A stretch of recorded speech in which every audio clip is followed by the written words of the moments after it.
మీరందరూ స్టార్ హీరోలతో చేశారు. ఇప్పుడు మీరు గూడా ఒకవైపు విలన్‌గా చేస్తూనే హీరోగా ఇప్పుడు మళ్ళీ డిఫరెంట్ క్యారెక్టర్ చేస్తున్నారు కదా! మీరు చేస్తున్నటువంటి హీరోలతో మీ ర్యాప్ ఎలా ఉంటుంది సార్ అసలకి? ఎవరితో అయినా సరే చేస్తున్నప్పుడు గాని?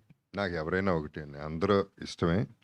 కంఫర్టబుల్ బికాజ్ నాతో అందరూ పాపం ఏ మాటకా మాట they been very nice to me. నన్ను బాగా ట్రీట్ చేశారు. నాకు ఇష్టం. అందులో కొంతమంది చాలా ఇష్టమైన వాళ్ళు ఉంటారు. బట్ నాకు ఇండస్ట్రీలోనే ఎవరితోనూ ఎప్పుడు ఏ ప్రాబ్లం రాలేదు ఇప్పుడు దాకా. అట్లాంటి సిచ్యువేషన్ కూడా రాలేదు. అలా ట్రీట్ చేయలేదు నన్ను ఎప్పుడు. సో నేను వాళ్ళకి 100% రెస్పెక్ట్ ఎప్పుడు ఇస్తాను. చరణ్ గారితో మీరు ఇది రెండో మూవీ చేస్తున్నారు కదా! హ్మ్. ఎలా ఉంది ఆయనతో మీకు?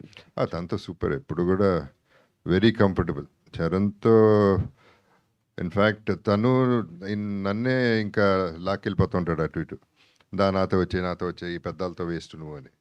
సో సో అది తనతో అందరితో మంచి ర్యాప్ ఉంది. చరణ్‌తో ఉంది, ప్రభాస్‌తో ఉంది. I'm very comfortable with all the artists. I love them basically I love them because of their profession and their success and the friendship. Me glamour secret ఏంటి సార్? మీరు ఎప్పుడు చూసినా చాలా నిజంగా చెప్తున్నాను ఎనర్జిటిక్‌గా కనిపిస్తారు.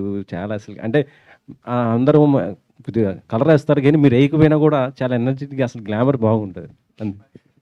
Thank you. It's purely love అండి. అందరి దగ్గర నుంచి వచ్చే లవ్వే మా బ్లెస్సింగ్స్. It's oxygen. భరద్వాజ గారు చెప్పండి. ఇప్పుడు సినిమా ఇండస్ట్రీకి పెద్ద దిక్కు ఎవరు? పెద్ద దిక్కు అనే పదవి ఏమన్నా ఉందా ఇక్కడ? ఇక్కడ పదవులు ఉండవు. ఇది పదవి కూడా కాదు ఇది.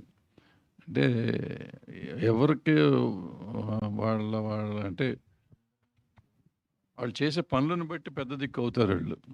ఒక ఆయన పెద్ద దిక్కు అయ్యాడు. ఆయన చేసిన పనుల వల్ల పెద్ద దిక్కు అయ్యాడు. ఆయన చేసిన పనుల వల్ల చాలామంది అక్కడికి వెళ్ళటం వల్ల ఆయన పెద్ద దిక్కు అయ్యాడు.